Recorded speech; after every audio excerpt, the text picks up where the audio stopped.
Okay, welcome everybody to the September 28th, 2020 Park Board meeting. This is our second go around here on WebEx, so bear with us if we have any glitches, but it looks like we're set up here pretty well this evening. So the first thing I want to do, actually I'm going to provide some efficiency here. I'm going to do roll call and minute approval all at the same time so we don't have to go around the horn twice. I know I'm breaking the rules, but I guess I can do that. So first of all, we're going to need to have somebody give a motion to approve minutes. I assume everybody had an opportunity to review minutes from our last meeting in August. Could I have a motion to approve? I'll motion to approve. This Carl. Okay. Could I have a second, please? I'll second. Jonathan has second. Okay, thank you for that, Jonathan. So now I'm going to just go around to everybody that's with us here on the board and just state that you are here and that you either approve or don't approve the minutes all at one time. And so we're going to start with Ruben. Ruben Nieto, I'm present, and I approve the minutes. I vote yes. Thank you, Ruben. Jonathan. Jonathan, present. Approved. Thank you, Jonathan. Carl. Carl's present, and I approve minutes. Thank you, Carl. And Danielle. Sorry, I approve the minutes. Thank you, Danielle. Thanks. I think that covers everybody from the board that's with us this evening. So thank you for all of that. This evening we have two main items on the agenda. We're going to talk about the dog park, primarily the temporary dog park. I don't know if we'll get into too much discussion at all about the more permanent one, but I suppose that'll slip in occasionally. And a little bit of an update about master plans. Both those items are going to be discussed by both Jeff and Jennifer. So before we get started with that, it's time for public comments, if anybody would like to do that. Citizen comments are an important part of the public process, and we take them seriously and factor them into the decisions that we make. I see that we actually have two people that looks like have called in. If you would like to make public comment at this time, please press *3 on your phone, and we can call on you to make a public comment. We are not going to have any further public comments after agenda items this evening. So if you'd like to talk about these two agenda items, please speak at this time.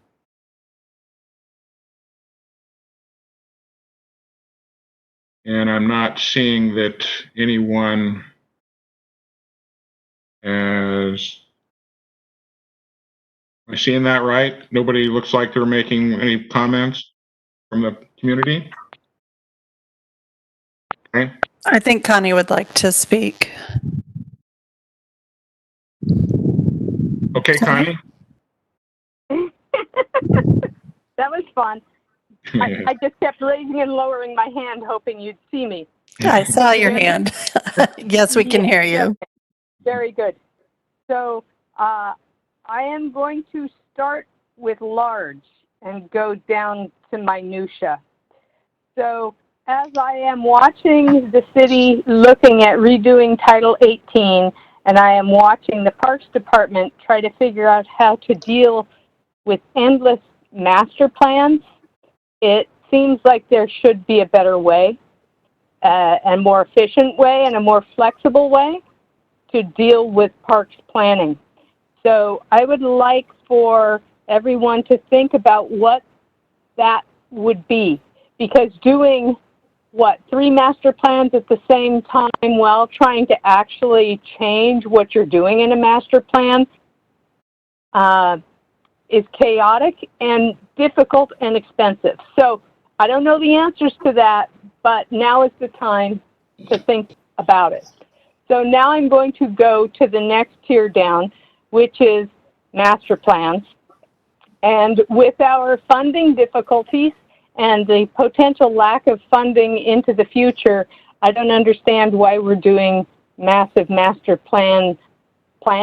It seems like now would be the time to be doing projects, the few that we can do, because that's what we can afford. Am I still online? Yes, Connie. Okay, because my screen just went blank.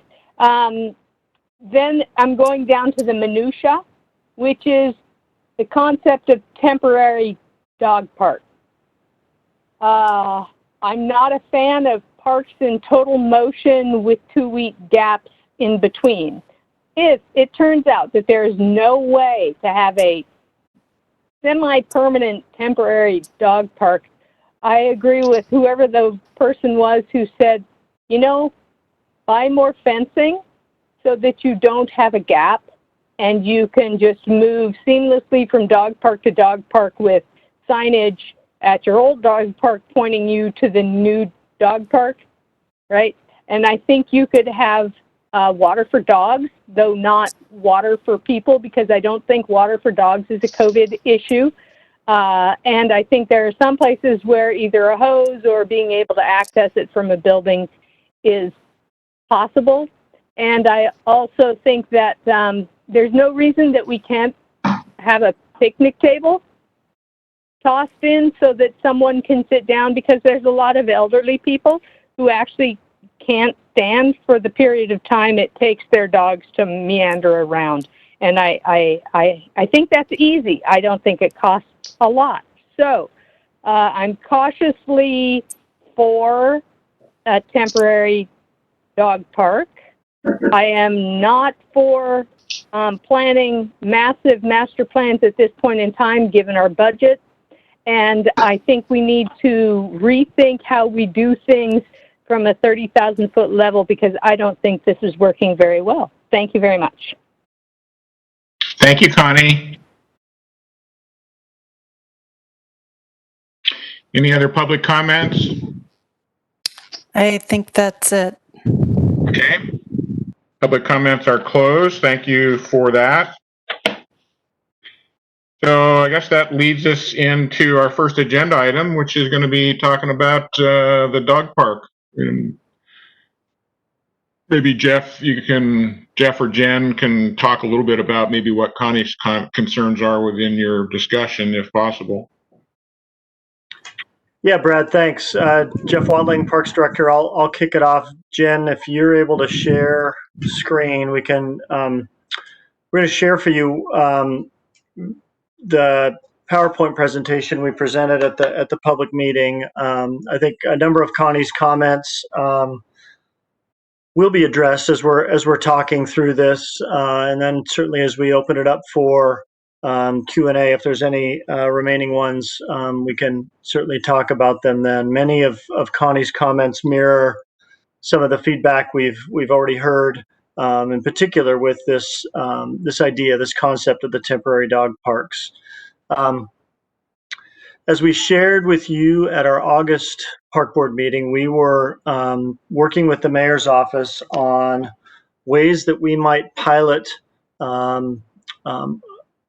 some temporary options, some ways that we could relieve some of this immediate pressure of providing an off-leash dog space or areas, given what we shared with you and shared with the community in June, some of our work plan impacts related to COVID, as well as some other impacts related to us trying to get the dog park completed. So, Jen, if you want to turn the page, what we'll talk here in the next 10 minutes or so is, again, provide a quick update on permanent dog park and where we're at in that regard, and then this temporary dog park option that, again, we'd love to get some of your feedback on, get some of your feedback share with you some of the feedback we heard from the community at our public meeting on the 17th, and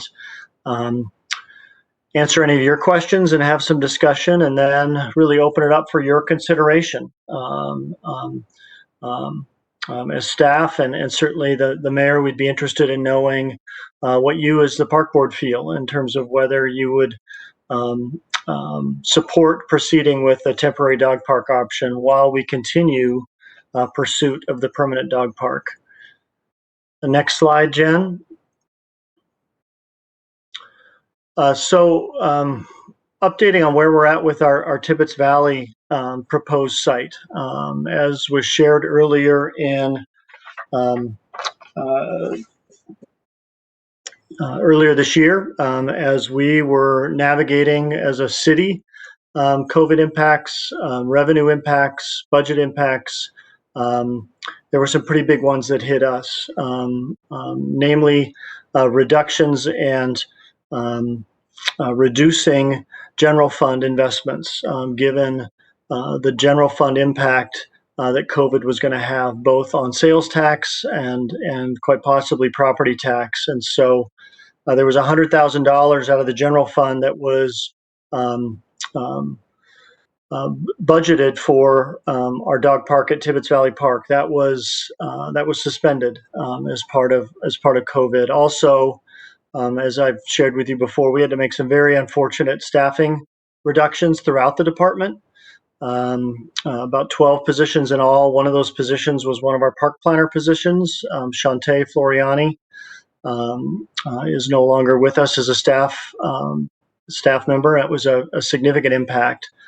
So those impacts alone, along with 2 frozen park maintenance positions, really reduced our capacity and ability to deliver this project as we were intending. As you remember through our discussions, we were going to serve as general contractor. Our park maintenance staff was going to lend a pretty sizable amount of support to overseeing some volunteer efforts, coupled with the budget reduction that made it very difficult to proceed with the project this year. Also, and I think equally as impactful, as we've been going through this process, we've been working with the regulatory side of the city. The planning department had been meeting with them last year, getting specific guidance on what the permitting process would look like. As you probably recall from our conversations last fall, as we were zeroing in on the Tibbetts site, and we were sharing with you what we were hearing from planning in terms of what we were expecting from a permitting process. We were provided just before the pandemic hit in February some new permitting information from planning that let us know that we, along with what they were asking us to do, requiring us to do in terms of land use and site permits, also wanting us to do a master plan update. So what this means is, this kind of speaks a bit to I think some of Connie's comments. So a master plan was adopted in 1998 for Tibbetts Valley Park. Obviously, a dog park wasn't planned in 1998. Nor was a skate park, nor was some other elements. But we were advised and told that we would need to update that master plan. That has an impact both financially in terms of that permitting process and also time. Given the budget impacts we had, as I said earlier, coupled with this new information, it really became pretty clear that though we still want to proceed and pursue a permanent dog park, accomplishing that this year, or even realistically next year, was going to become increasingly difficult.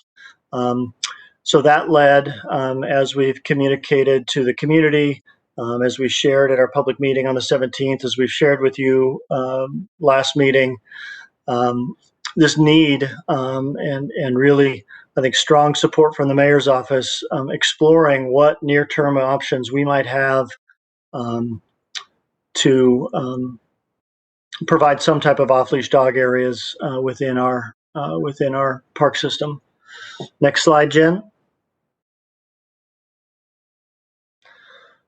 So this idea of a temporary dog park began to percolate.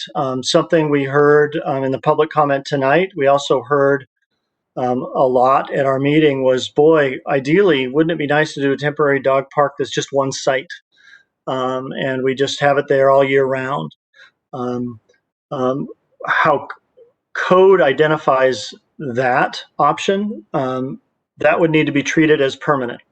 There's no such thing as a temporary site that exists continuously. That would need to be permitted as a permanent site, and so that really, I think, began to further this idea of, all right, what would it look like to consider temporary dog parks, plural, that existed and sort of were in any one park site for 2 to 3 months, and then we would rotate those sites throughout a year. And what would it look like to pilot something like this, to identify 4 locations that we would try this for a year, given our conversations with the planning department and what that would look like from a permitting standpoint. We would be ready to implement something like this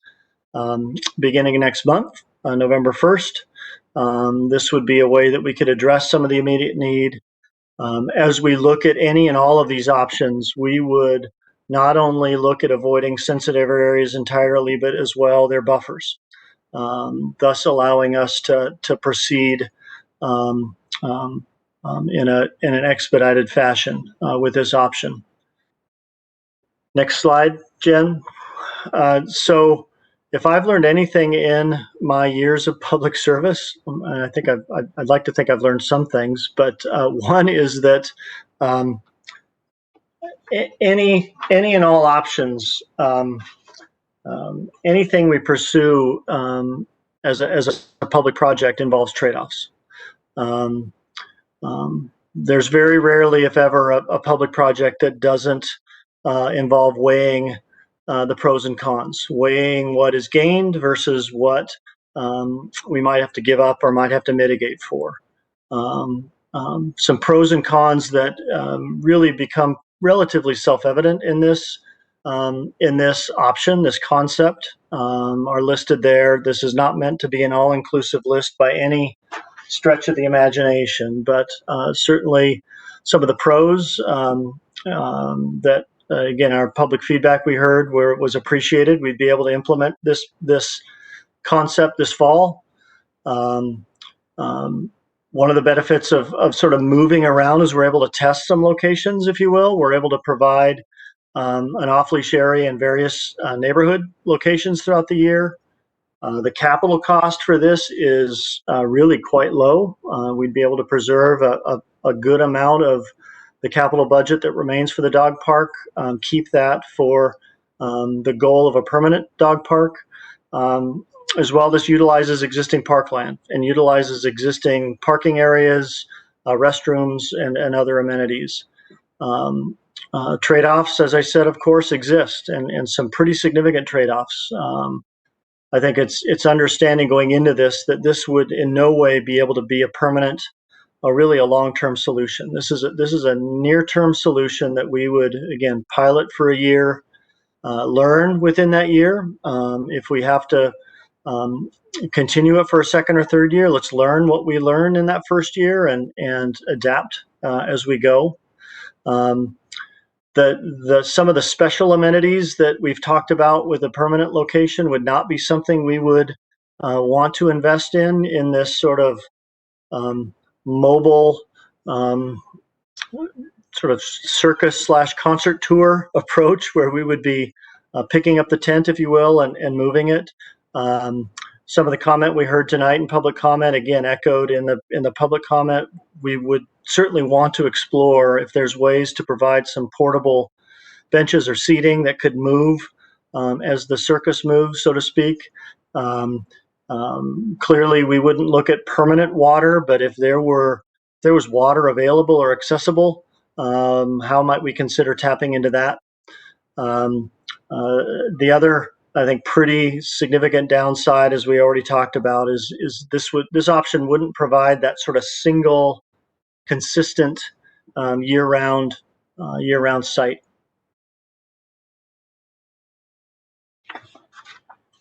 So that is, I guess, a bit of a broad overview of what we presented to the community. I'll hand this over to Jennifer now to talk a little bit about some of the more specifics of this temporary model and some of the sites that we're looking at. We're continuing to work with our park operations team, and if this is something we pursue, there's still some fine tuning in terms of specific locations, sizes, how we utilize existing fence, etc. But for that broad overview, Jen, take it away. Thanks, Jeff, and hi, everyone. So we've done some work in researching what some of the other communities in the area have utilized for some of the materials for temporary pop-up dog park. More specifically, the city of Bothell has had a pop-up dog park that they have been rotating back and forth between two sites. And they're utilizing a portable wire mesh fencing, which is basically a prefabricated cattle fence that is about 16 feet wide and 50 inches tall. And that gets overlaid with a plastic mesh overlay so some of the smaller dogs cannot get through. It's attached to T-posts, readily available to move, easy to purchase materials. All of the sites we're looking at have available parking and accessible routes to get people to the areas. All of the sites would include dog bags, waste stations, trash cans, and recycle as well as signage. What site are they at? Information about registering your pets and other things about social distancing during this time, so on and so forth. Initially, what some of the sites would not have is water. There's been some controversy about water with COVID. A lot of drinking fountains are still closed because of that. Some of these sites do not have water readily available. And also where water is available, sometimes depending upon the time of year, the site may be winterized and the water may not be accessible. So that's something we'll have to look further into. Because of some of these sites and the size, they're likely not going to be a small dog area, just to provide the maximum amount of free range space for pets to be able to use. And initially, to keep our budget low, we were not looking at benches, but having heard public comment, I think that is something we are definitely going to get back into and consider adding to the dog park sites. So our first year of proposed tour is looking at 4 different sites. We're looking at Tibbetts Valley Park, Field 4, Pickering Barn, a portion of the field, Squaw Valley Park South, one of the fields there as well, and also by the Issaquah Community Center, the old site of the skate park.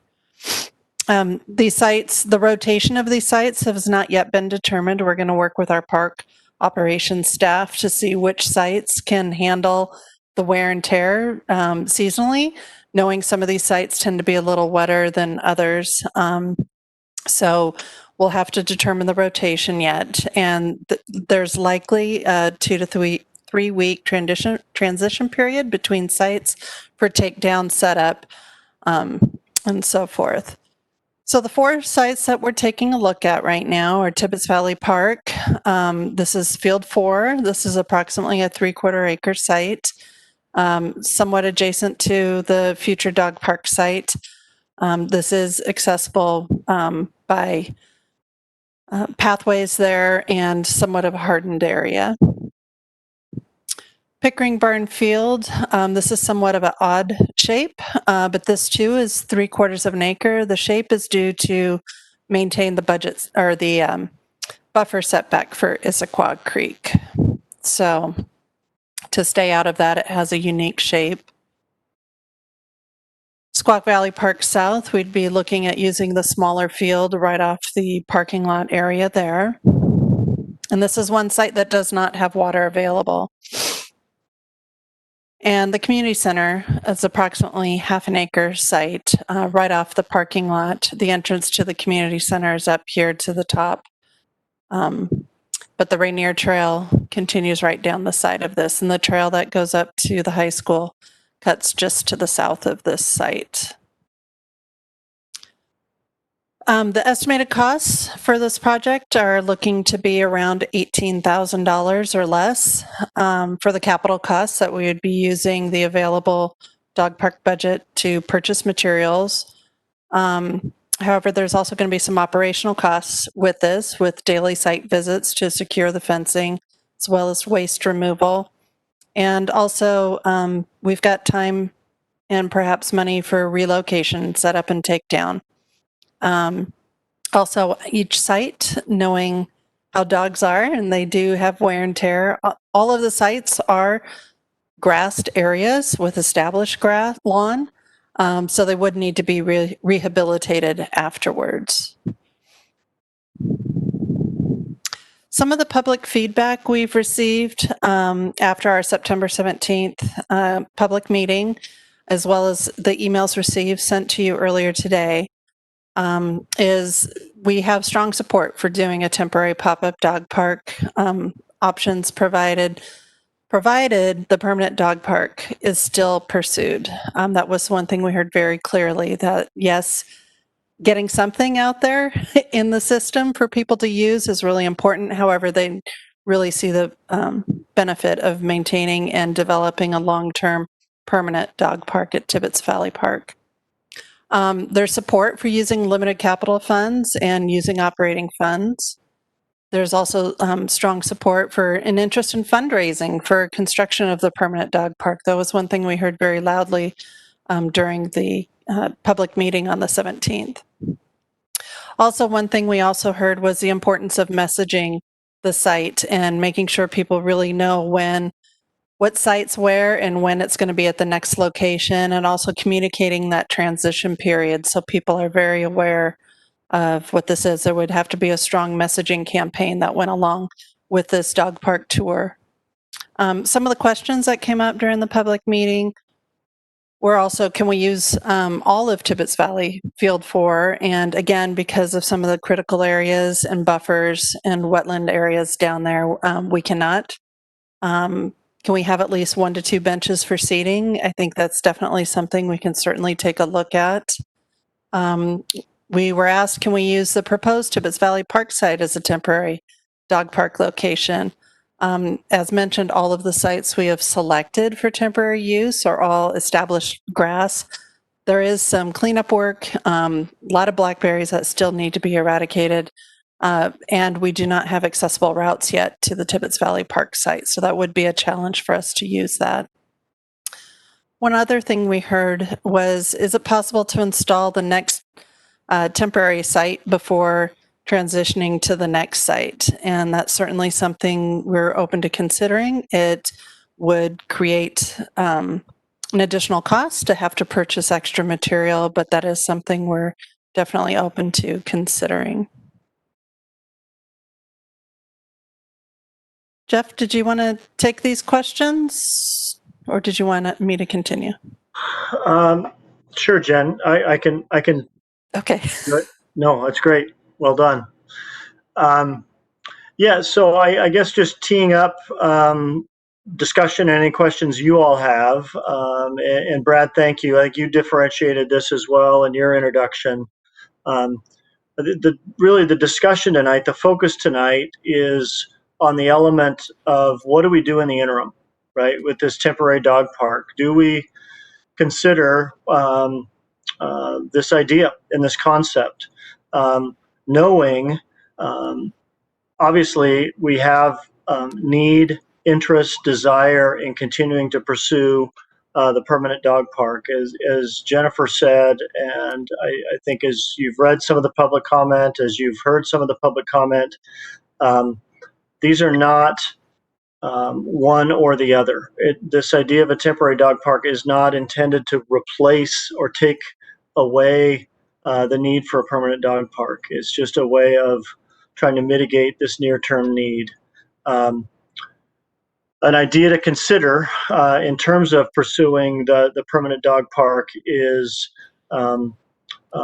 if we continue with the master planning process that's underway for the full site, one thing we would want to consider doing is incorporating the dog park for consideration into that master plan for the entire site. And what that would allow is opportunity for further public engagement and public feedback in terms of incorporating how that dog park incorporates into the master plan. So rather than having to amend a 20-plus-year-old master plan, that element, that amenity, the dog park, would be thought of, considered, and incorporated into the current master plan process that's going on.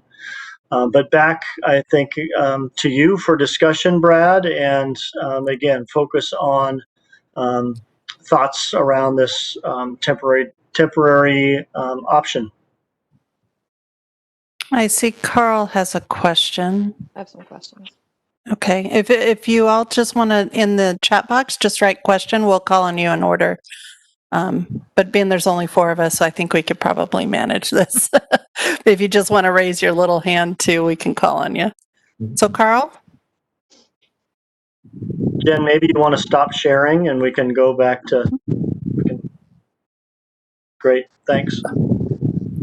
A larger view of our videos. Oh, yeah. What I wanted to bring up was just one concern that I have. And during the discussions for the permanent, the one thing that we wanted to stay away from was having a natural grass. Because I brought it up as a way to save money. I brought it up as a safety thing for dogs because, the wood chips can be hard on their paws. And I got shot down for that because it's going to get tore up. It's going to get muddy. It's going to be a mess. Well, this temporary things, as you've already stated, it's going to be on already existing park property, which is going to be natural grass. Fall just started last week. We're into the rainy season. Easily, we could have 7 days in a row of constant rain. I see this as a place going, if it starts getting torn up by the dogs, there's no amenities. So there's no washing for the dogs. There's no cleanup for people's dogs. So if the place, after 1 week of dogs running around, turns into a big mess, who wants to go there and then have their dog jump into the car all dirty, run home and run into the house on a nice white carpet? I mean, we don't have the amenities to support cleaning up the dogs after they've been running in a messy area. Chances of this grass getting messed up will depend on how many people come, how many dogs come. So it's hard to tell, but it's from what you guys have done in research for the permanent one, for this area and this precipitation that we have, natural grass isn't good. So I kind of look at it as moving. The way I look at it is a big picture is that we're going to go from 4 different parks, tear up 3/4 of an acre of grass, and ruin it, and then you're going to have to go back in and fix it up. Is the $18,000 you got proposed, is that including the costs to replenish this grass that's going to get torn up? Which may not. I mean, if nobody shows up with dogs, it won't get tore up. We might have a lot of dogs and it gets tore up within a week and no one else is going to come because it's going to be like, oh, God, I'm just seeing what variables could happen here. And the chances are with what we're leading into this time of the year, this is probably not the best time of the year to start implementing some kind of rotational thing on natural grass. Maybe spring when the weather is better, but we're going into the rainy season, and the chances are all you're going to do is end up with a big mud pool, and people being frustrated because their dogs are dirty. Again, no amenities, so there's no cleaning station for the dogs. If I had a dog, I wouldn't want to take them there if I couldn't clean them up. I don't know. I mean, and maybe the grass is tough and it won't get tore up, but we won't know until after the fact. And as you stated, some areas are likely to take on wetness more than others, so there probably won't be a consistency to really compare either. So that's my main concern, is that there's no amenities to help with, keeping dogs clean, which is inevitably going to occur because you're on national grass and it's going to get messy. Thank you, Carl, for that. A lot of good points. A couple of which I'd like to ask a question to Jennifer. Jennifer, I know I think you've had some discussions with Bothell Parks because they've done some of this. Have you questioned them about some of the concerns that Carl has about not having amenities, creating a mess, ripping up the grass? What's Bothell having to say about that? Thanks, Brad. When I spoke with Bothell, they really did not have much of an issue, whether it was with transitioning the site. They've used two different locations, one actually near City Hall that was adjacent to more improved landscaping versus another area that's more of a dead space in between two highways. And in some of the pictures they sent, they're all grass. Most of the wear and tear is more in the front third of the dog park and less so much out in the further 2/3 of the dog park. Because that's when you think about dogs congregating and meeting up with people, that's typically where most of that happens and not so much further out. But they've had no problems with being able to rehabilitate. They do not have paw wash stations. They do not have water. Initially, when they started their first location, they did provide water, and they had a hose that stretched across things, and they had so many technical issues and management issues with having a hose out there that they've decided that they're not going to be sharing a hose going forward, even after COVID. So they took it away because of COVID, and even going forward, they're considering no longer having one. Jeff, did you want to, but they haven't had any problems with rehabilitating the sites either after dog park use. Jeff? Brad, can I jump in? Sure. Go ahead. Oh, that's great. No, just to echo from some of what Jen said in terms of what we've learned from Bothell, and I think more specifically to address your questions, Carl, I agree. I mean, there are some unknowns as we would pilot this and need to learn in this first year. What sites are working, what sites aren't working, how long is too long. I think your comment and sort of this irony of, boy, it's tough to keep direct grass in a permanent dog park, right? Now, how do we, as we locate a temporary pop-up dog park, how do we utilize grass as a ready amenity, but not use it so long that we completely trash it? I think another question you had in terms of rehab. As we've been talking with administration about this option, and as you sort of saw in the PowerPoint, capital costs will be relatively low, but we're going to have some operational costs to this model and this pilot, and some of those operational costs do involve rehab. We know once a site is done, after a couple months of this, there will be some degree of turf renovation that's going to need to be done. Maybe it's simply aerating and throwing down some seed. Maybe it's something a little bit more than that.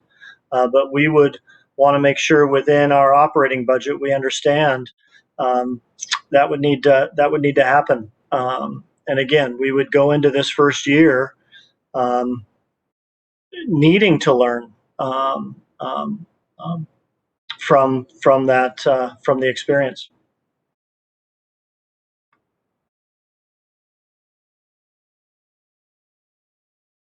I see you put in chat. Go ahead, Jonathan. Yep. Unmute, Jonathan. There you go. Yep, thanks. Are there any plans for any type of environmental monitoring, given the proximity to buffers at Tibbetts and Pickering? Some of those places are obviously kind of close to water. We're headed into the rainy season. Just interested if there's anything that we have to do there from a requirement standpoint. Again, we would stay out of not only the sensitive area, Jonathan, but the buffer in its entirety. So we would not need. There wouldn't be a requirement per se. I think certainly if we saw use of a pop-up like this so high and so strong that it was having an impact on the area or some type of encroachment into that buffer, we would need to address that. But the intent of this pilot, the intent of this is to stay entirely out of the buffer as well as the sensitive area. And you know what I mean when I'm saying that, right? So you might have a creek. The creek is the sensitive area. Tibbetts Creek, for example, has a 200 plus buffer, right? So we would not only stay away from the creek, but we would, in this model, stay away from the buffer itself as well. All right, thank you. I see Jeremy's with us here now too. Hi, Jeremy. Thanks for joining us. And Danielle, you have some questions. Yeah, I think Danielle. Yeah. Well, first, I love the idea of providing this amenity, especially as people, are trying to find outdoor things to do like that. I definitely would do whatever you could to, and including if it involves investing in more fencing, to not have a downtime between, so you could say January, February, we're going to be at this spot, and then, March and April will be here. So, like as a person who would inevitably, show up on the day after a site closed, right? Like that will lead, I think, to a lot of complaints and questions and whatnot that it's not as big of a deal if there's a sign that just directs you, to go a couple miles across town. I have my big concern, and this is coming off of what Carl said, is that two of the locations, or like at least Tibbetts, is a current athletic field. I'm assuming the Squawk View one is as well. And youth athletics is in a really bad place right now.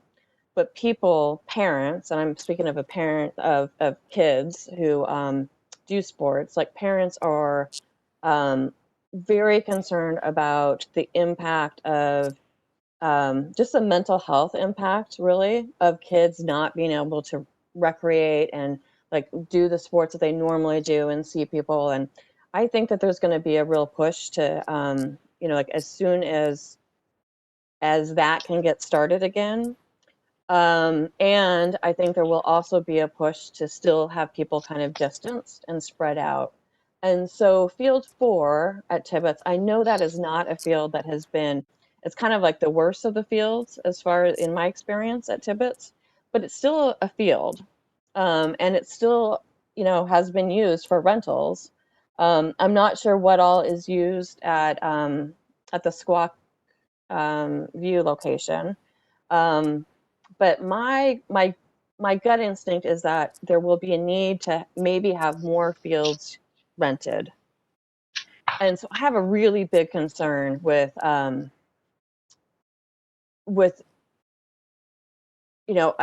fields aren't rented in the middle of the winter, but that's when they're going to get torn up by dogs, and that in Tibbetts, we've struggled with the drainage there.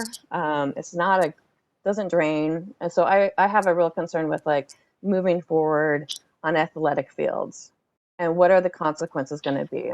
And if we're in a rotation, are we going to pull those athletic fields out of the rotation in the spring and summer and fall when athletic teams want to use them?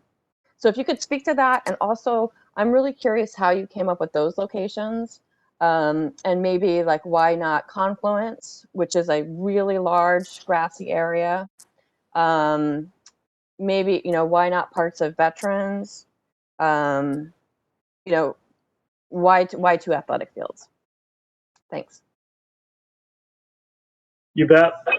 Great questions. Yeah, I think existing fencing was one. I don't know that these 4 sites, Danielle, to your question, are the answer or where we're going to land.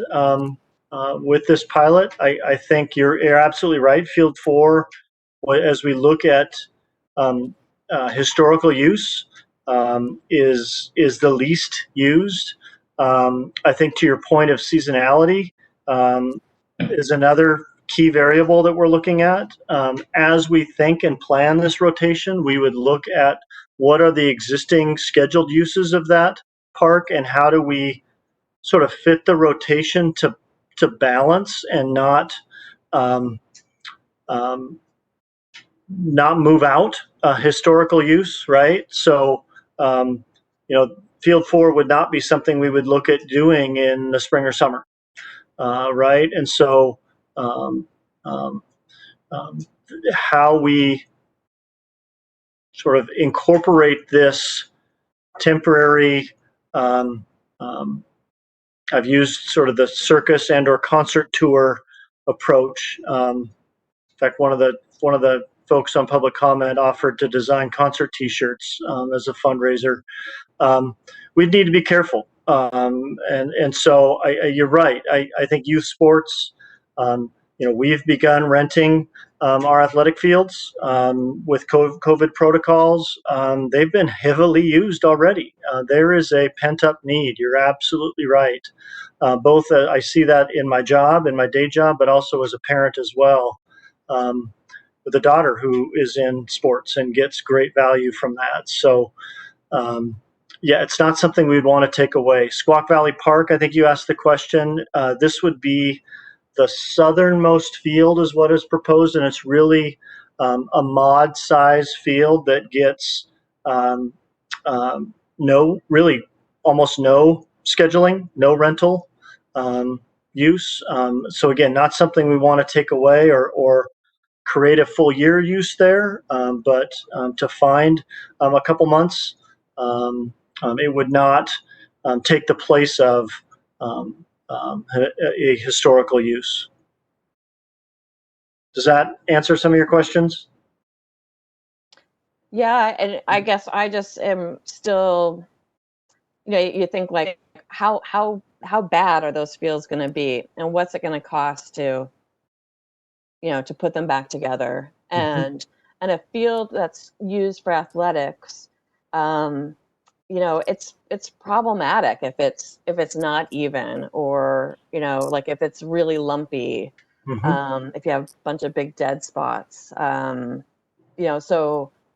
because it's just not safe, right? Like that's different than a grassy open area that's used for just picnicking or strolling and whatnot. So I'm concerned about that. And then when I look at the proposals, then I think, okay, well, if you're going to not have, if you're going to rotate them, then that means that like the Tibbets wouldn't be used in the spring and summer. So then you go to the Pickering site, and then then you're dealing with the farmers market and competing probably with parking with that. So I just really think that schedule could be pretty challenging. And I'm not trying to be a naysayer. I like the idea, but I just, I'm not taking you as a naysayer. Yeah. Welcome. You're exactly right. I can't say no. You're absolutely right. There are some real important factors in how we schedule this. And you're right. In talking with Jera and our Pickering barn folks as we've modeled this, and still need to sort of zero in on a schedule if we're pursuing this. You're right, making sure we're not impacting farmers market or our high rental season at the barn, right? So each of these sites has existing program that we would need to and want to work around, and so. You're right. Whether it is an athletic field or a general lawn area, there will be a need for some rehab, restoration work.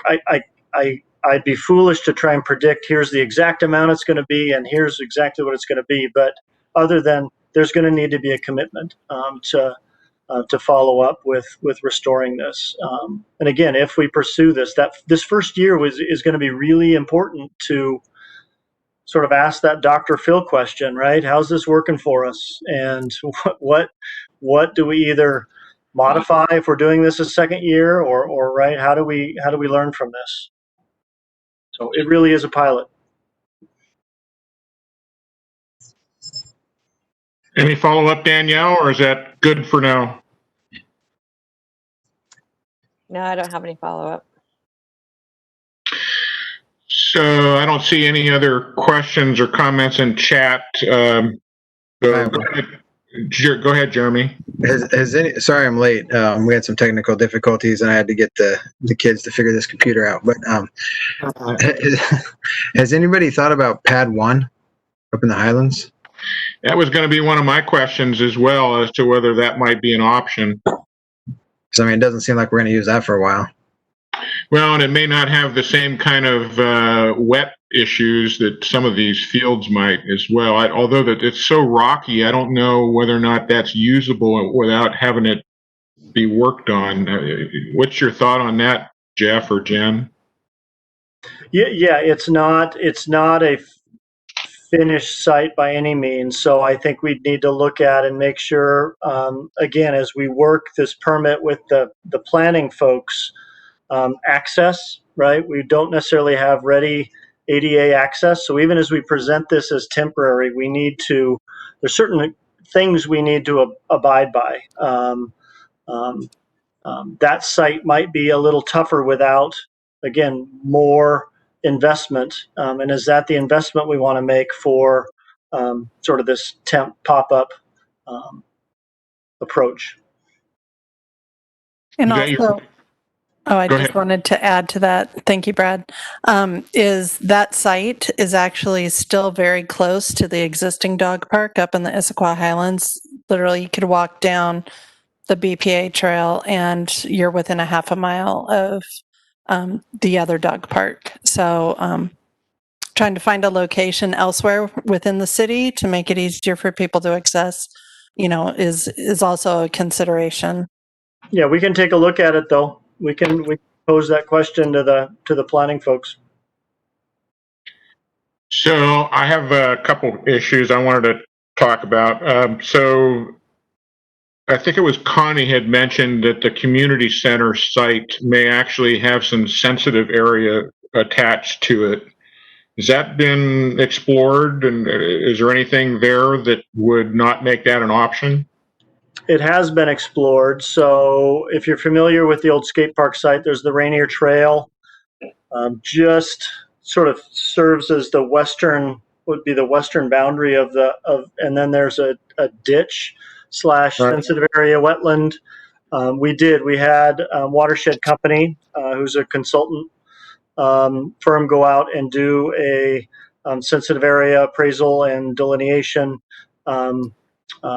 We would have ample room to be outside of not only the sensitive area but also the buffer in terms of this pop-up temporary location. Okay. This is a question for you, Jeff. You mentioned about permitting, and that it's kind of came to light that the dog park at Tibbetts would need to be kind of wrapped into a master plan. We didn't have to go through that with the skate park, I don't think, did we? Is there something as to the dog park that prompts this new thing? No, I wasn't around for permitting of the skate park, but there is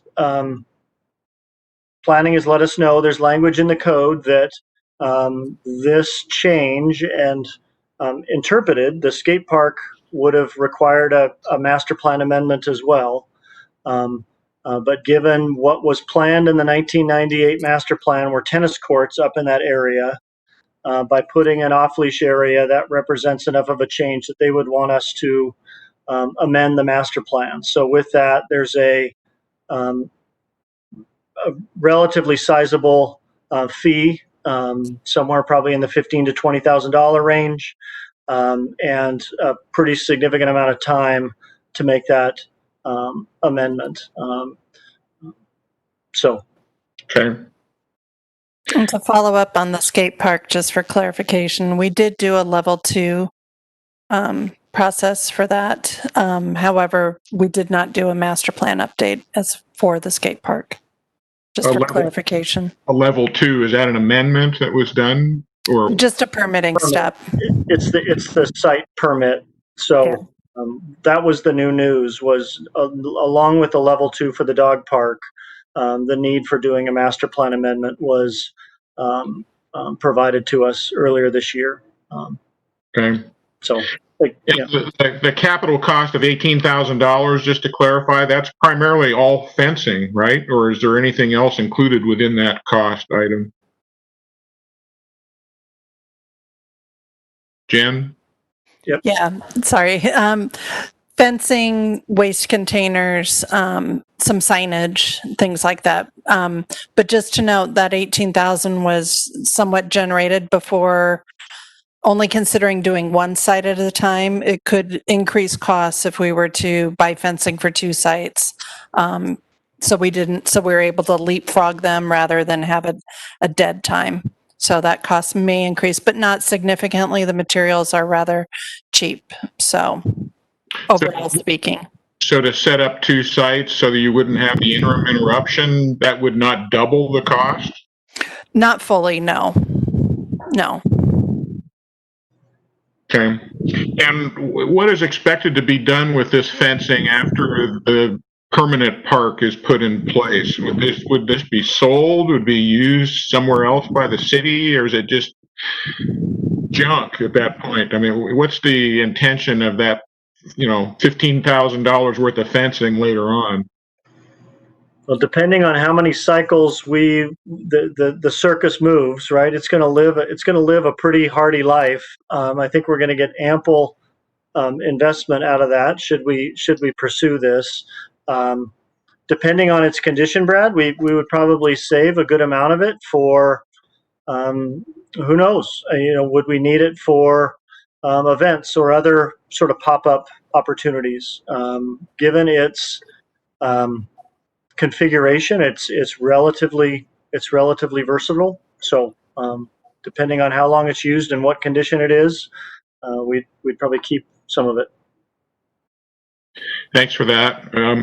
Is there any idea what the cost of relocation is going to be?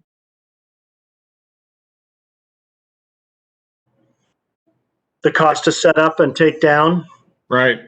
All the operating costs, just to maintain the park, that's going to be built into any dog park that we do. So that's not really the issue as much as the circus show really is the additional cost. And it'd sure be nice to have some idea, because you had mentioned that you may have to use an outside vendor for that process, and that could, how expensive is that going to get to do every 3 or 4 months? I mean, is that $5,000 or more or less, or is there any idea on that? Great question. I think until we set it up one time, we won't necessarily know. I think once we get an idea of length of time, as we've been brainstorming with the park ops team, we would have them be very involved in that first setup, so that if we do outsource it, we do have some resources. King County Corrections teams are certainly an option as you schedule. So there's some relatively low-cost ways to, again, depending on what that first install looks like, to get some relatively inexpensive labor. So I'm not trying to dodge it, other than to say that would need to be determined. But yeah, if we moved it, say 3 or 4 times a year, did the setup and takedown, we would probably be in the $5,000 to $7,000 range in terms of an operational. No, it could be total. I wouldn't say that would be each time. It would not be. No, it would not be that expensive each time. Well, it's just a component of it, it's really kind of throwing money away to some extent, that could be utilized for, the permanent park if it were too expensive. That's the only reason I bring that up. No, it's a good point, Brad. I would just clarify that we operationalize a lot of things in terms of, we operationalize supporting tons of athletic tournaments and other things. And so if this is a program that we partake and that gets sort of invested into our maintenance and operational costs, those are not necessarily costs that if we don't spend them, they don't become capital investments. Those are really often two very different funding sources, but two very different budgets. I just wanted to clarify that. My last question would be for Jen. Is there any intention of there being like a separate fenced entry area? Most dog parks have a little spot to kind of regroup before you go into the actual opening. Is that going to happen? Oh, yes, most definitely. We're considering a double gate system at the entry. So just for that transition to be able to leash up your dog, calm your dog down, let others come and go. We would provide ample space for that so that it would be a 2-gate entry. And depending upon the site and parking, we still need to figure out the access logistics at a couple of these sites. We might even have, like at Pickering, perhaps there might be 2 different entrances, one closer to the parking and one closer to the Pickering Trail, perhaps, if we were to do the full layout. So there's still a few little details we need to work through as far as access points at each site. But yes, double gated entries would be provided. Okay. That's all my questions or comments. Anybody else have something? Danielle, looks like you got something more. Yeah, with respect to the fencing, what color is it or what does it look like? Do you guys have a sample of it? It's just a galvanized. Just galvanized wire. Yep. Okay. No, So and it's something that will like kind of blend into the blend. Yeah. Okay. It's not lime green. Well, some temporary fencing is like that orange construction type fencing. Yeah. So I want to make we're sure going a different color. Okay, good. And with respect to the community center location, are we talking about the old skate park location? And so what is the ground surface there? Because is it all grass now or? Okay. Yep. Yes, predominantly. Yeah. The old skate park has been removed and grassed over. Yep.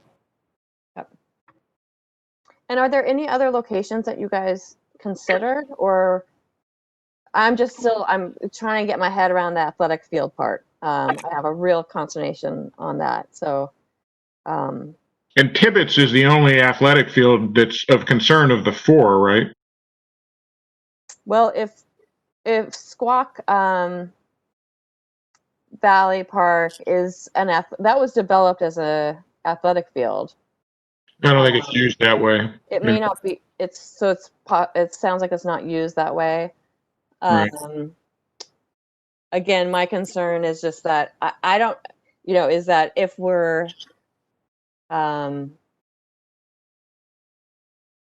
if social distancing restrictions continue with us, but youth athletics is available and there's rentals available, I just wonder if that field would actually, end up getting used. I don't think we're really at a spot yet where we know what that is going to look like, in the springtime. So, if there are restrictions on how many kids can be on a field, like when you have like micro soccer, there's like a zillion kids on a small field, right? They don't rent as many fields as they could. So if a micro soccer program was going to be used, that field may actually be needed. But go ahead. I was just wondering what other fields, what other grassy areas you've looked at. Yeah, there are a couple. The new area at Gateway Park we considered relatively constrained in terms of parking. That's up on Newport Way. Some areas of Confluence Park are certainly in consideration. again, how we stay out of not only sensitive areas, but the buffers themselves and any deed restrictions that exist, and what's allowed in terms of even temporary uses need to be considered. A memorial, but that too is a baseball field. I think to the broader context of your question, Danielle, and something I think we've certainly recognized as staff, and I think we've talked about this as a group and as a body. Flat, accessible, developable land is not something it's not something we have in spades. And so to think there's low-hanging fruit that doesn't have some type of trade-off or how do we work around existing programming, there's not many options out there. So I think maybe you're getting to that point, but I think your questions, I think, just shine light on that reality. We have a lot of wonderful components of our park system, right? It's an amazing park system, but its ability to be agile, to be flat, developable, accessible, we don't have a lot of that. So, Carl, you had another question or comment? Go ahead, Carl. Unmute yourself. Yeah, I just wanted to emphasize the use of athletic fields. The main thing being the safety aspects of it all. Dogs not only tear up, but they also dig up stuff and everything, and holes and stuff. And I know what Danelle's talking about. Hate to see somebody twist a knee, ankle out on those fields. I hate to think that could be a liability issue, knowing that it wasn't kept up well. I mean, I don't know. I'm just throwing it out there. But I think if you want to pick 4 sites, that we stay away from athletic fields because you're going to destroy them. The other thing, which is, might sound kind of silly, but, you said from Bothell, 1/3 of the front area where most of the dogs hang out and most of them are on the back 2/3. Well, that's a lot of fertilizer for that 1/3. And revamp it, I mean, what's that going to look like? A year from now, one of those areas might be like, look at that big 1/3 area of dark green grass, and the other grass looks different. I mean, I'm just throwing it out there. It might sound silly, but it might really make the area look really terrible. It make it look inconsistent because you're going to over fertilize one area with all these dogs. You can go out there and pick up stuff every day, but you're not going to get everything. And that's just something I just kind of think about that maybe not everybody thinks about, but what's that going to do to the soil if it's overly purified with fertilization and urine?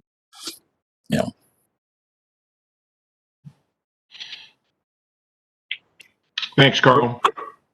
Anybody else got anything? What about Burnson Park? Is that one of them? It wasn't included, I think, because of problems too close to the creek. correct. Pretty much that entire site, Jeremy, is within the creek buffer. That's too bad. That'd be perfect. Yep. Can we redirect the creek? I'm just kidding. Is that also a problem for confluence as well, Jen? Yeah, I mean, a lot of the area is within the buffer, but also we just had a very large capital project that just went in there, and a lot of those grass areas are still in the establishment period. So we'd want to be very thoughtful as to if an area were to be considered, where it was, because we finally have smooth, even ground out there. If you've not been out there, go take a walk on the grass. It's actually very nice. So that's just one thing we thought about when selecting the first 4 as to why confluence didn't rise in this group. But if this were to continue, say into year 2, we might use new sites, and maybe confluence at that second year rotation could be considered, just maybe not for the first year. Okay. Any other comments or questions? Not seeing any. This is actually an action item for us this evening to be able to make a recommendation as a board whether or not we recommend that this move forward. I guess one of my questions to Jeff or Jen before we do that would be, would this also be able to be flexible in terms of the sites, or are we recommending these 4 sites as well at this point, or are we just recommending to proceed with a temporary dog park circle? Great question. Whatever you're comfortable with. I think the mayor is very interested and we as staff are interested in really just generally, is there support for the idea? It's not meant to say, these are the absolute 4, because we don't know that yet. But is this worth piloting?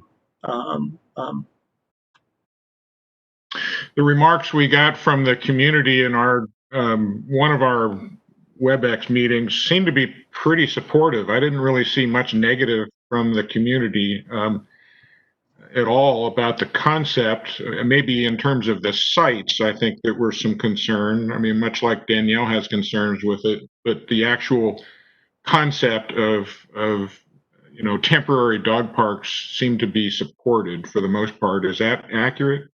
I would say it's very accurate. I would put the condition being that it doesn't take the place of pursuing a permanent dog park. Right. I think the community was very, very clear in that this isn't great. We've solved it. This is, hey, we still need to, go head down and still seek funding and seek location for that permanent dog park or dog parks. This is just meant as a near-term interim. Okay. Danielle, you got something? Yeah. Can you please remind me, I think you said it, but it didn't stick with me, how long you can be at a location before it's deemed to be permanent?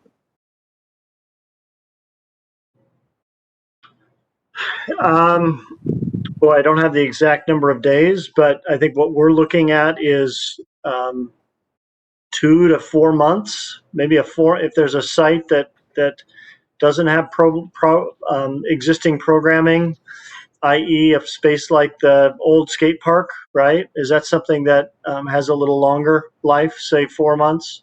I'd need to verify with planning and permitting what that what the longevity is. Yeah, so what I'm wondering is if you can get away with having 2 spots that rotate, like what the city of Bothell does. And whether you could have the old skate park location, pop up at the times when Pickering would be really busy with the farmers market, and then flip back over, and then take the athletic fields kind of out of the equation. It's a great question. I think what we're looking at is not only what we're allowed to in terms of length of time, but kind of what we were talking about earlier. What can we do without? How long could we stay in any one place without either a programmatic impact on the existing program that's going on, or impact the lawn area that rehab looks that much more expensive. So we do have some flexibility in that. Are the Bothell, it sounded like the Bothell locations are not existing athletic fields, so. Correct. Because just because a rehab of an athletic field is going to look different than a rehab of a meadow, or something like that. So. Agreed. I would hate for us to experiment the first winter with the athletic fields and then not be able to use them.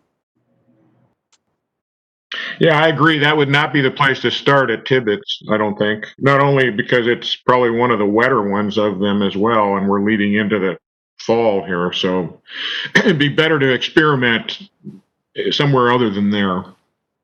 Yeah. We'll learn a lot after a month or 2 in this first site, and I think, we can revamp the program after, a couple months if it's needed. Any other questions or comments? I would say I don't feel like I have enough, that we have enough details to make a recommendation to move forward with, this per se. I like the concept, and so I would be comfortable saying, continue to explore it.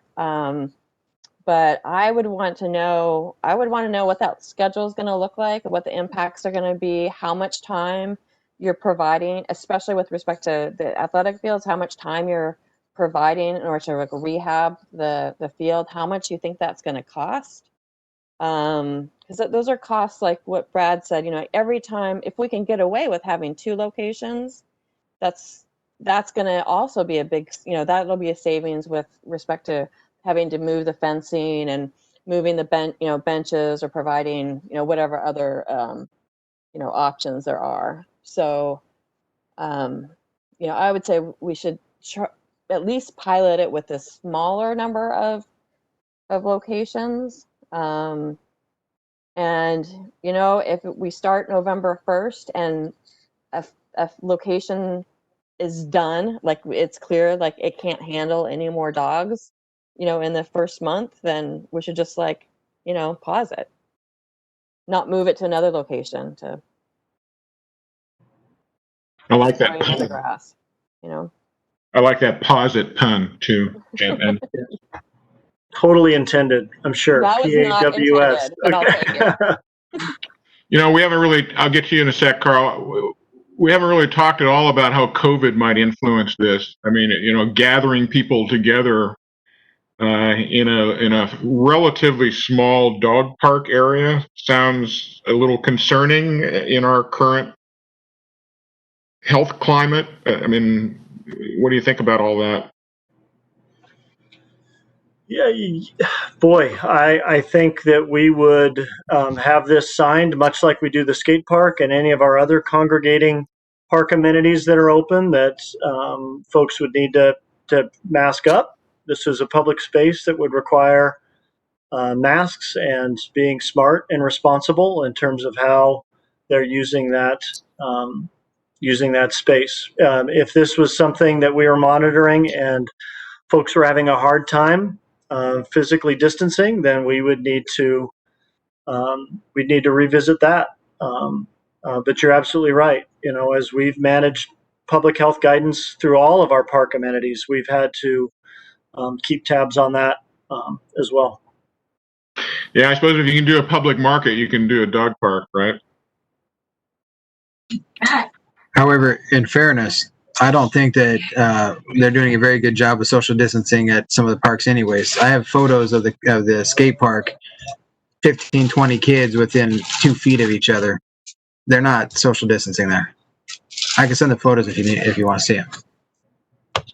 No, I appreciate that, Jeremy. I've seen plenty, and we've certainly go on quite a few visits to remind folks. Well, in light of Danielle's comment and a couple other nodding heads, I guess I'm wondering if tonight is the night for taking an action item here. Carl, you had something to add? Yeah, I just had just a quick question on the Bothell. When you checked on Bothell, how long have they been doing this? A year, 6 months, year and a half? Great question, Carl. They were at their first site about 6 months, and then they rotated back to the other for about 6 months. And then they're back at the first location for another 6 months, but they're actually thinking of maintaining at their current location for a longer period of time in COVID because it is behaving well and just recognizing the need rather than disrupt and take it down and then put it back up. They do a period of total shutdown in between, but they just do a very diligent messaging campaign to let people know that the dog park's going to be shutting down and it'll be open on this date at the new location. But they're going to be keeping it in the current spot. Following your math, Jen, it sounds like it's been about a year and a half that they've been doing it. Yes, and then in this location, they're also going to be continuing for even longer than what their initial anticipated 6 months was going to be. Yeah. They're going to carry that for about a year. Yeah, that's my point. Was that if it's been a year and a half, they have gone through the four seasons of a full year. Mhm. I think along with if we don't have a recommendation, maybe you do a little more thorough investigation with Bothell and really dig into, hey, during these winter fall months, what concerns were there? Were there any concerns? How do they deal with it?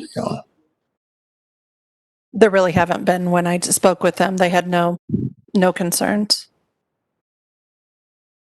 In terms of Danielle's concerns about moving forward at this point with a recommendation, I guess the schedule, I think, needs to be flexible. And the impact, to some extent, we're not going to know until we, put on a bit of a show. So I just see a whole lot of flexibility that's going to have to run with a program like this. And I don't know that we're ever going to be able to tie those details down beyond what we have now for some future recommendation. The only one would be cost that I could see that we don't maybe have a handle on in terms of what that might be. And if you look at that, I mean, if you think it's something less than $10,000 for the full year, that sounds probably in the ballpark, something in the $5,000 to $10,000 range. And if it was $10,000 to make this transition, how would that impact everybody's opinion about moving forward or not? I mean, would that stymie it? Probably not, I guess would be my opinion about that, especially if you can't move that money into capital to be used elsewhere, if that has to be, operational. So I don't know. I'm not sure necessarily how much more we're going to learn, to make some future recommendation. It's hard, I know, Danielle. I'm in the same place in terms of making a recommendation when there's a number of uncertainties. But given that this is a pilot, I think it's just going to be always laced with uncertainties until we put on the first show. Well, I guess I would not, I don't think, be able to support moving forward if we're using athletic fields without knowing what the schedule is going to be and what the rehab is going to look like and how extensive that will be. So that's my hesitation. I know these fields are not well used, but things are a lot different, now. And I think in the spring, it may be that those fields will need to be used more often. So I don't want to ruin them. I'm wondering, can we pilot just a pilot? Just take a 3-month period, temporary pilot it, then take a month off, look at how it went, and then proceed from there to do an extension of moving it around. But just getting an idea of what it would be for the first time. And if it doesn't work out, then we don't move forward any further. But then I think about that, then we're stuck with the cost of the fencing. So that's True. Yeah, Brad, do you mind? Can I pop in? Go ahead. First, I so appreciate this discussion and like you're bringing to light some of the questions that we certainly have, and as I said, won't know until we pilot it.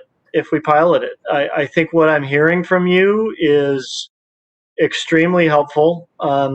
You don't have to make a recommendation one way or the other tonight.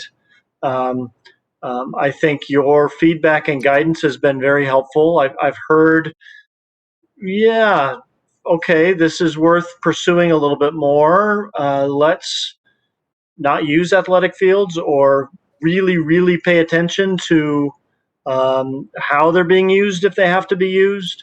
Um, um, let's be cautious to and understand the need for rehab. Let's explore or consider a couple of different sites I've heard. I think the feedback you've given has been very, very helpful. I'm scheduled, Jennifer and I are going to be having a follow-up with the mayor later this week. Like right now, we're scheduled to have a informational discussion with the council in October to talk about this pilot and this idea. So even without a recommendation tonight, I think the concerns, the feedback, the questions you're throwing our way have been very, very helpful. So don't feel like you have to make some formal action tonight. You don't. Jeremy, you had something? Yeah, I'm not opposed to the idea, but I resonate a lot with what Danielle said. I would be greatly opposed to anything on an athletic field. We canceled the football season this year. First time in 17 years that I haven't coached a football in the fall. And I tried to get them to push it to the spring, which I guess they're still considering. They're sending out surveys, see if parents would be supportive of that. But the main concern with doing that in the spring is field space, and because it's competing against soccer, lacrosse, and all this other stuff. I just think, like Daniel said, come springtime, who knows what the climate's going to be, and if we're already got dogs on it and whatever. Like I said, if a site could be found that was low impact, we had more information on it, I wouldn't be opposed necessarily to that, but I would absolutely not support anything on an athletic field. I think that's pretty clear from a number of people, Jeff, that athletic fields are not the place for this. And I guess the more people talk about it, the more I'd agree with that, you could, to rehabilitate an athletic field might take some time, and that might be really hard to do if you've got, the need to use those fields for athletic purposes. And so there's really only Tibbetts is the only one of the four that really falls in that category that I see of the four. And maybe if you just remove that one, found another one, or just go with three, that might help the cause somewhat. Squaw Valley was definitely designed as an athletic field. When we developed that, it was we did not have as many turf fields as we have now, and it was used, I think mostly for micro soccer. But you used to have practices on there. They used to have games. To Jeremy's point, if football ends up, and I can see this happening, high school football is gonna, they're trying to do a spring season, right? If that happens, youth football is going to be right behind them. There's a lot of things that have to fall into place for that to happen. But I guarantee you, if youth football is going to try to happen, someone's going to want that microfield at Squawk. Someone will use it because there's not enough space elsewhere. Well, there's essentially two fields at Squawk, and it's the south field that's the one that's being proposed. The north field would still be available for whatever, right? But that south field is an athletic field. Does the south field have the green shield on it as well? The south field is the smaller of the two, and yes, I believe they both have a similar drainage system. Yep. Yeah, I think there was some substantial cost in putting that green shield in. With having dogs and redoing that system, that seems like that would be a challenge.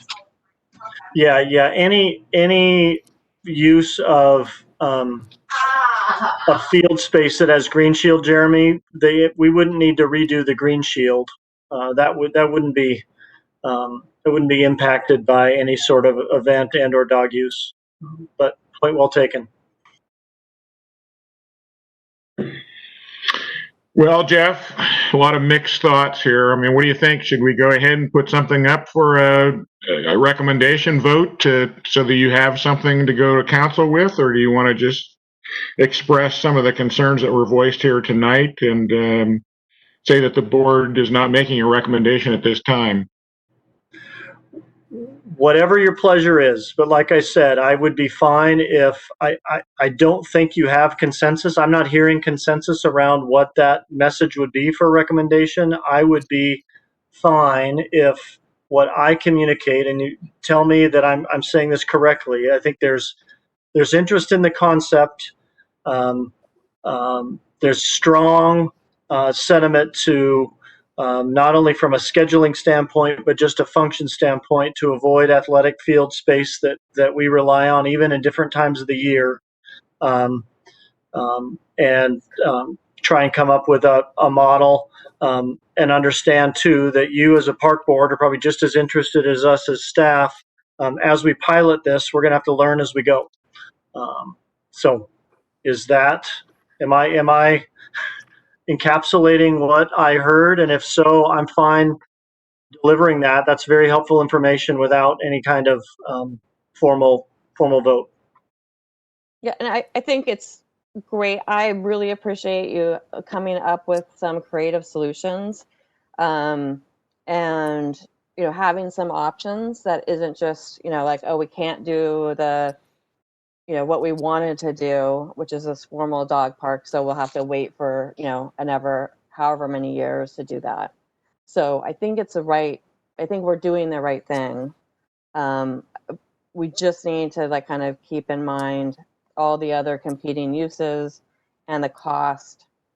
And really, really the youth in our community need to be outside.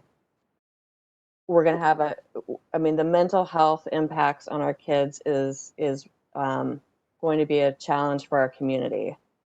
And the answer, if part of, as a community, we need to provide those spaces for kids.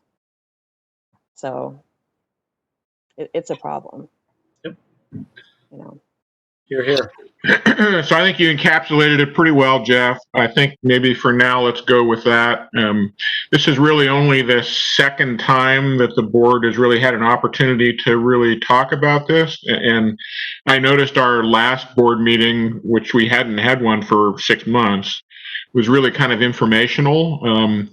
And this one certainly could be considered a discussion. And maybe after people have a chance to think this over and you've had a chance to talk to council, we can, if need be, we can have an action item in our next meeting. Sounds good. Is that okay? Sounds good. Yep. Okay. Thank you, everybody.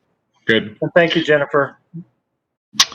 So we'll close that part of the agenda out and move on to the next one, which is talking a little bit about master planning issues. Yeah, I'm going to hand it over to Jennifer. I'm looking at the clock and want to be sensitive to time. Appreciated that dog park discussion. I think, Jennifer, we'll abbreviate these updates as best we could. We just wanted to give you an update on some of the other capital projects that you're aware of. Jennifer's got 3 of them that she'll provide an update on, the master planning, the wayfinding work for park signage design, and the bike park. So, Jen, take it away. Thanks, Jeff. So yeah, remember way last fall, we were talking about master planning 3 of our anchor parks, Tibbetts Valley Park, Veterans Memorial Field, and the Creek Corridor. We did an extensive public engagement effort last fall. We were just about, in February this year, ready to go out with a community survey on 3 different concepts for each of the anchor parks, and COVID hit. And we did not launch the survey, and we ended up putting the project just on pause as to when an appropriate time to engage with the community would be. We are now taking steps to revive that master planning process with our consultant team, Methune, who has presented to the park board several times. And one of the ideas we've been sharing and thinking about is recognizing how important our parks have been during COVID, trying to do a little survey as a way of help reviving, seeing how people have been using these parks during COVID, and also how would they like them to perform after COVID, and see if we can find out some additional information and get people thinking about the parks again before we continue on with the concepts. And if we need to, we'll update any of the concepts if there's new information that comes out of that. And 2, we're also taking a fresh look at some of our field usage and what future needs might be. So right now we're looking at just kind of doing some behind the scenes work. There likely would be a survey that would come out here in the next month to 6 weeks or so. gather some more information from the community, and then likely after the new year, we'd begin revamping those projects with our engagement plan as we had on the concepts and furthering some of that conversation. As far as the wayfinding project, as Jeff mentioned earlier, it too was one of the projects that was lost some funding earlier in this year with some budget cuts. And so we had very minimal budget in which to continue. We were about to launch on our engagement plan when COVID hit. And so again, we had to put the project on pause, which actually ended up being really good timing as well, because our consultant team was having some challenges as well. But we've kept in touch and we're ready to get rolling. This year, we have limited funds to be able to continue this work. We do have in our 2021 budget request additional funding to be able to continue the project into next year. But for the work we have remaining this year within available budget, we have a new exciting addition to the project, and that is the Arts Commission. The Creative Arts District has received a grant through the state to create some signage as far as a designation for that district area. And the Arts Commission is going to be working with an artist that is also going to be working with the wayfinding, and we're going to merge a little bit of those efforts to have a cohesive look on that. And so having some timing while we're waiting for an additional budget to perhaps happen, if council should authorize it in the next year's budget, we'd be able to continue some of the work that's been underway and at least help the Creative Arts District with their funding and their grants through this effort, but then be able to continue ours with new budget into next year. So likely we're looking off another engagement process sometime in the first quarter of next year as well. And then a quick update on the bike park project. As you know, that is a project that was very dependent on grant funding in order for us to be able to construct the project. And for 2 years in a row, we have not received funding. This year, King County Youth and Amateur Sports Grant opted, because of budget situation, opted not to fund any of the capital projects that they received applications for. They did fund a very small amount of programming needs to various communities, but no capital projects went through. So with this news, we were unable to move forward with the bike park project this year, and we have been in communication with Evergreen Mountain Bike Alliance as our community partner. They're still very diligent in wanting to help us get a bike youth skills facility built in our system, and so we're starting to take a look, recognizing that rethinking maybe even the location within Central Park, knowing we may need to alter the size and shape of the facility a little bit in order to meet budgetary needs, but also some community needs. So we are just starting conversations about what that would look like, and a little bit more to come on that, but wanted to share the news with you that the bike park, as previously planned and hoped for, that we had put a budget or a grant request in, we were unsuccessful this year, and it may be another year or two before that grant program actually has funding to be back up on its feet. So knowing that, we're having to really look at how we might do this project a little differently. If I could just add to that, Jen, I think this kind of speaks to the dog park approach too, is with that bike park news.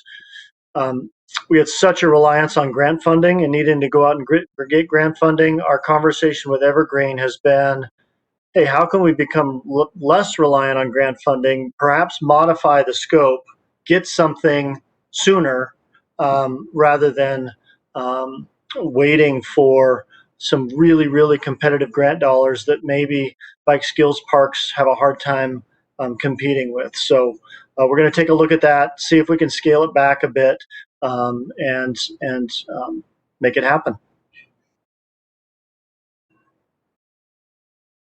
think that was my 30-second update, but I see Danielle has a question. I have a question as to the master planning process for the 3 master plans that we've been working on.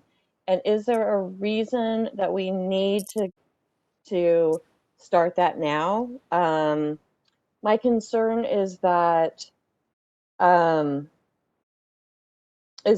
people in our community, at least people with children, are really stretched thin right now, trying to kind of manage school, work, and that's probably it, right?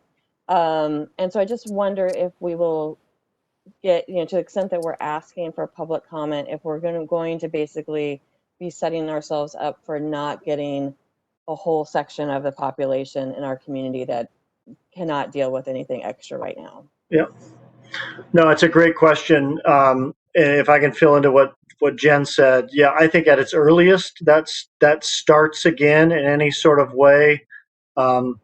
Even as individual master plans, the earliest that starts is Q1 next year. Okay, I think thought I heard that there'd be a survey that would be coming out in I think what Jen was talking about there is something we're exploring is coming out of COVID. So not necessarily with the master plans, but even just coming out of COVID.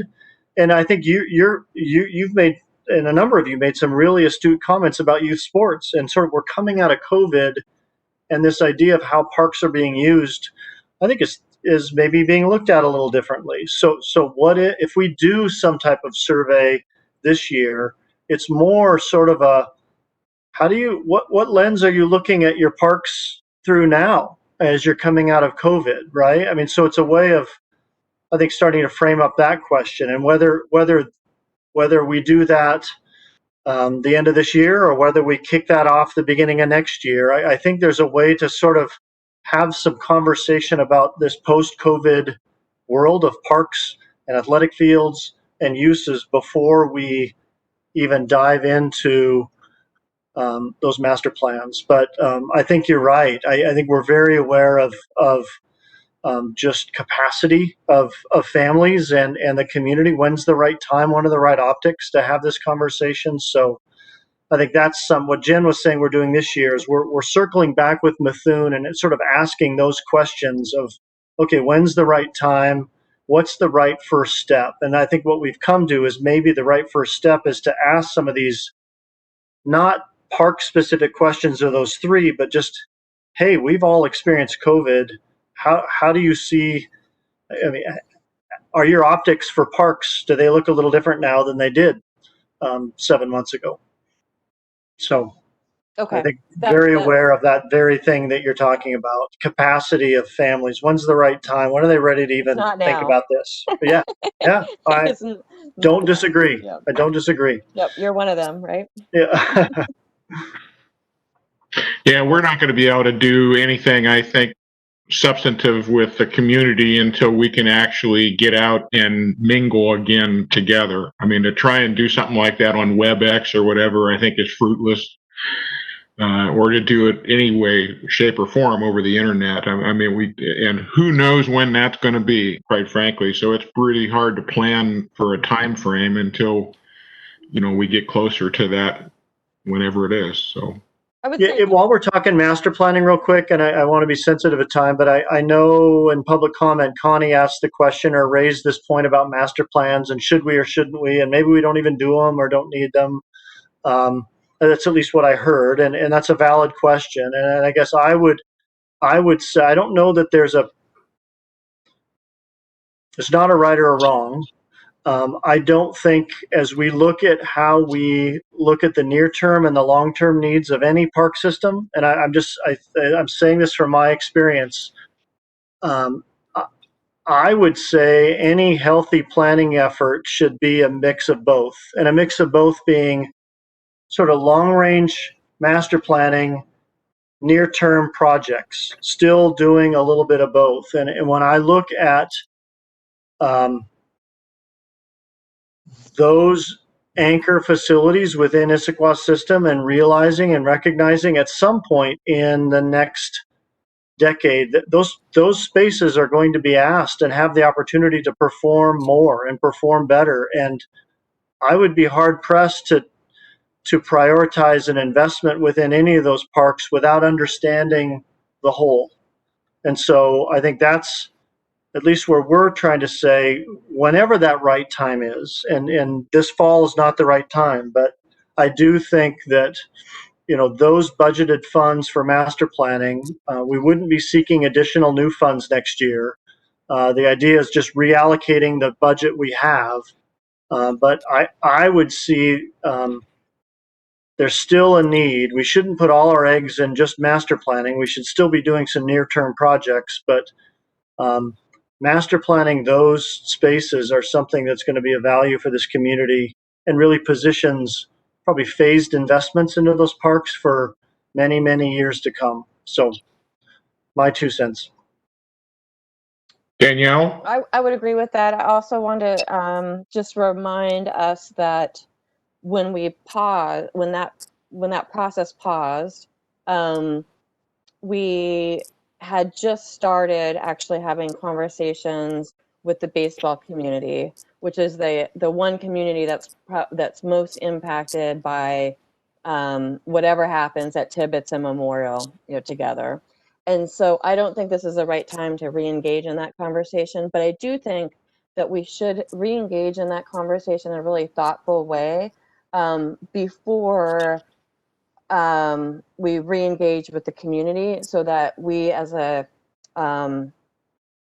city understand what that need is. I feel like we didn't understand that in February, and we were just kind of starting that conversation. So I don't think that right now is the right time to start that conversation, but I just want to put it out there as something to circle back. Yeah, I think that idea of field use and field needs and further vetting that is something that Jennifer had mentioned earlier on in the meeting. But yeah, I think it speaks to the very thing that you're saying, is how do we do a little further analysis on field use and needs with those existing user groups.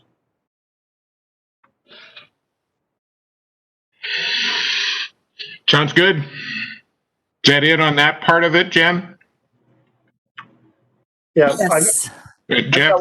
I've got one other project update, and I'm just going to do a little teaser here for 60 seconds. So another item on our work plan was we submitted a pretty hefty grant to the state for Bergsma to assist with the Bergsma acquisition. We put in a grant request of $2.6 million that would go towards further offsetting the local investment. We made that presentation earlier this month on the 17th of September. Jennifer did an outstanding job as the presenter. Typically, we go down to Olympia and you're going to do this face to face. We had the privilege of doing it in a virtual environment, which was interesting. We got some really, really positive feedback. We're going up against 11 projects, but I think we're going to rank really, really well. I think once we get that official ranking, we'll share that news with you. Something I'd love to put into the minutes is that the actual presentation and the narrative that goes with it. If anyone's interested or curious in looking at it, you certainly can. It tells a great story, not only of the project, but of the ecological value of that site, of the recreational value of that site. So we'll make sure to get you that information and also make that information available to the public. But fingers crossed, hoping we're ranked really high, and that positions us for some additional funding. Good to know. And that kind of leads into one of the things that I was going to talk about in my chair report, and maybe you can clarify, because I don't know a lot about these grants, but I read that the Washington Recreation and Conservation Office actually approved $391,000 to the Mountain to Sound Greenway efforts to rehabilitate Issaquah Creek through the Lake Sammamish State Park, which is a $1.8 million project that Mountain to Sound Greenway is going to undertake. And they're getting grants from a variety of different resources. But it looked as if this $391,000 was already approved from the RCO. Is that the same place that you're talking about, or is that a different? Same office. So Recreation Conservation Office oversees a myriad of grant programs. So Brad, I'm not sure when they applied for that grant. They might have applied for that in previous years and were awarded this year. Yeah. The cycle that we went through, we're applying this year for funding next year. So Yeah, there's just a ton of different cycles depending on the grant category. Right. I think that's what it was. But it was good news to see that there's still money being granted to organizations here for rehabilitation and habitat conservation issues. So, actually, the only thing else I wanted to say in my report was I think we're going to be at this internet meeting thing for quite a while, so get used to it. Probably through the end of the year, or if not beyond. So it seems like it works pretty well. Stay tuned. Whether or not we're going to have meetings every month, we're not sure. But Jeff and I keep in touch monthly to let everybody know.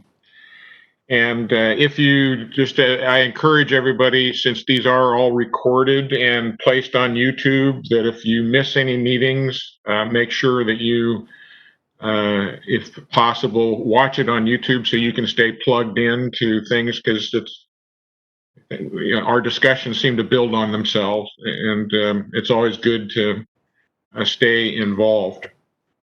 That's all I had for any kind of a chair report. And Jeff, do you have anything more for directors?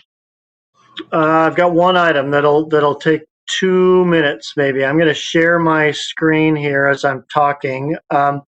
So I think some of our discussion and I talked about, what are we doing near term? What are some near term projects? I wanted to update you on some work that's happened in the department with the arts team, with Amy Dukes and the Arts Commission that involves some of our public spaces.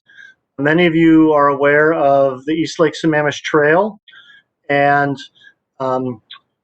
new tunnel at Southeast 62nd that was created with the new road, right? That tunnel, as you can imagine, presents a bit of a maintenance headache in that tunnel creates a nice canvas for graffiti to happen. And so our maintenance team worked really close with Amy and the arts folks and tried to come up with sort of art with a purpose. So art that might assist us with some reducing vandalism and graffiti. And so the Art Commission and Amy put out a request for proposal for a mural that would go up in that tunnel. I'm going to see if I can share my screen. Am I sharing?